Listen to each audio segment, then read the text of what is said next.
Burkina Faso's 35-year-old president Ibrahim Traoré is boldly defying the long-standing notion among African leaders that one must be wealthy to command respect from their people and the global community.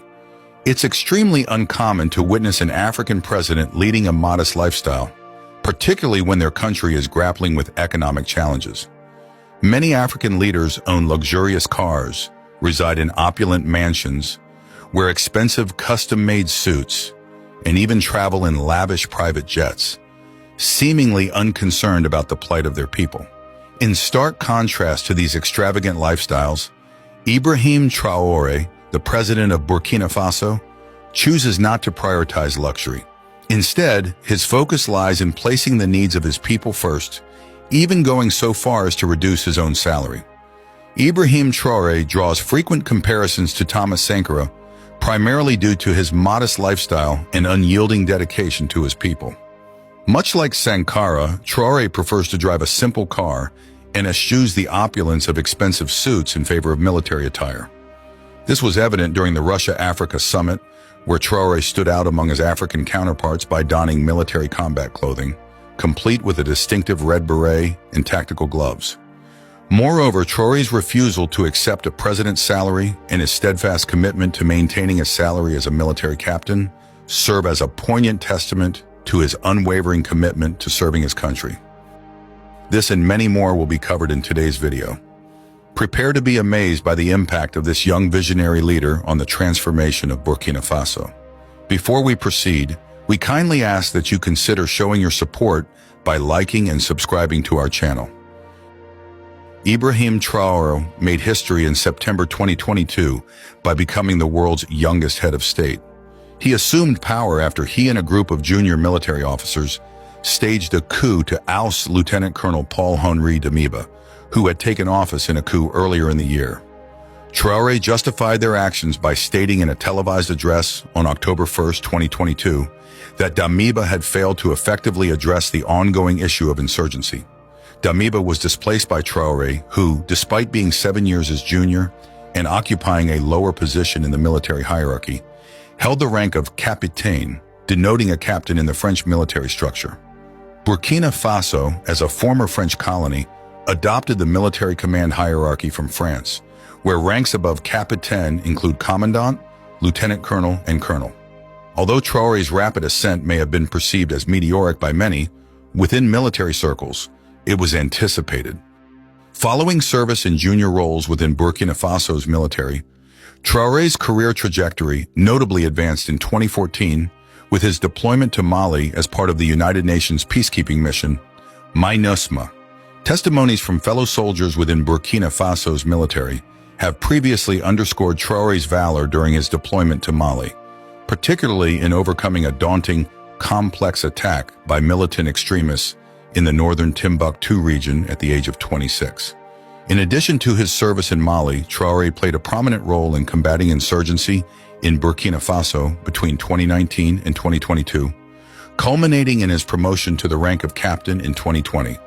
Following the successful overthrow of Damiba's administration in September 2022, Traoré, aged 34 at the time, acknowledged the potential scrutiny surrounding his relatively young age in relation to his eligibility for the presidency. Addressing government officials in October 2022, he stated, "I understand that my age sets me apart from most of you present. The events that transpired were not of our choosing, but rather a necessity."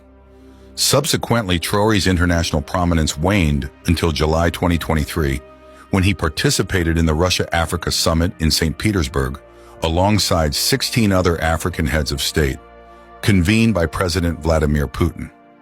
As I told you earlier, while his counterparts donned their customary opulent suits, Traoré made a distinct impression by appearing in military combat attire, complete with a red beret and tactical gloves. The dress code earned him the attention, but his speech during the Russia-Africa summit held between July 27th and 28th earned him plaudits. The issue lies in witnessing African heads of state who failed to provide for their people in need, echoing the rhetoric of the imperialists who label us as militia. Consequently, they inadvertently portray us as individuals who do not uphold human rights, stated Traoré. We, as leaders of African nations, must refrain from behaving like puppets manipulated by external forces. We must prioritize our sovereignty and act in the best interest of our people, Traoré added. Traoré strongly criticized African presidents who appear content to accept handouts.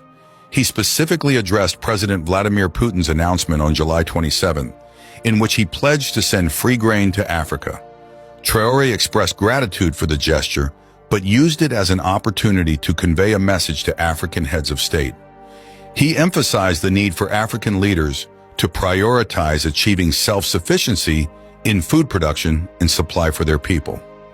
Traoré urged them to learn from the successes of other nations in achieving this goal. He stressed that at the next forum, African leaders should not attend without having taken concrete steps to ensure the food security and self-sufficiency of their nations. Traoré's statements drew comparisons to those articulated in the early 1980s by the esteemed Thomas Sankara, who, like Traoré, assumed the presidency of Burkina Faso through a coup. Leaving aside Ibrahim Traoré's early life, let us now shift our focus to Traoré's achievements.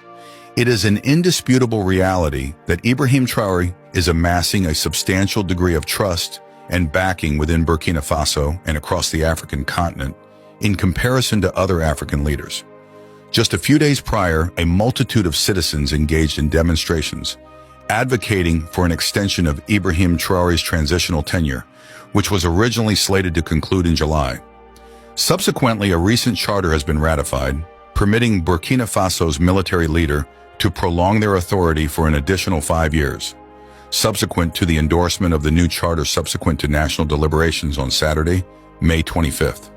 The deliberations convened in the capital city of Ouagadougou encompassed representatives from civil society, security forces, and transitional legislators, albeit the limited involvement of political parties in the process. Even after the signing of the new charter, many citizens were left unsettled. While decision-makers debated inside the conference hall about extending the transition, a group of impassioned youth gathered outside, fervently advocating for Captain Traoré to lead Burkina Faso for the next 10 years. This fervent display of confidence in Traoré's leadership underscores the deep-seated divisions and complexities in the public sentiment regarding the nation's future trajectory. Ibrahim Traoré has been recognized for his practical approach to political ideology. He has addressed a significant economic challenge in Burkina Faso by pointing out the absence of a domestic gold refinery. Despite the country's status as a major global gold supplier, miners were forced to export raw ore to European countries for refining. In response to this issue, Traoré has taken proactive steps to initiate the construction of a gold refinery within Burkina Faso. This strategic decision is anticipated to yield numerous job opportunities and contribute to the overall economic prosperity of the country. President Ibrahim Traoré of Burkina Faso has spearheaded a series of impactful economic measures, including the implementation of substantial tax reductions and collaborative efforts with the private sector to facilitate access to capital for young entrepreneurs. Notably, Traoré has introduced the innovative concept of popular shareholding, aimed at privatizing government assets and ventures to enable public investment in the nation's development. This initiative saw 20% of the government-owned telecommunications company offered for public purchase, resulting in a highly successful venture that generated $60 million in revenue for critical projects. President Traoré has also demonstrated his commitment to fiscal responsibility by reducing the salaries of all government ministers and officials by 20%. Furthermore, he has declined a presidential salary, choosing instead to maintain his earnings at the level of a military captain, thus exemplifying his selfless dedication to serving his country. Ibrahim astounded journalists by asserting his commitment to defending his people's right to protest, even in the face of criticism of his own actions, emphasizing his role as a servant of the people. His unwavering declarations regarding the trust placed in him and his colleagues to protect the nation's future are a welcome departure from the prevailing attitudes among leaders in many African countries, where leaders often consider themselves as sovereigns and their citizens as subjects. In the current state of Burkina Faso's leadership, Captain Ibrahim Traoré serves as the president, shouldering significant responsibilities during a critical period for the nation. Despite his prominent position, he has maintained a remarkable level of discretion regarding his personal life, keeping it largely private from the public eye.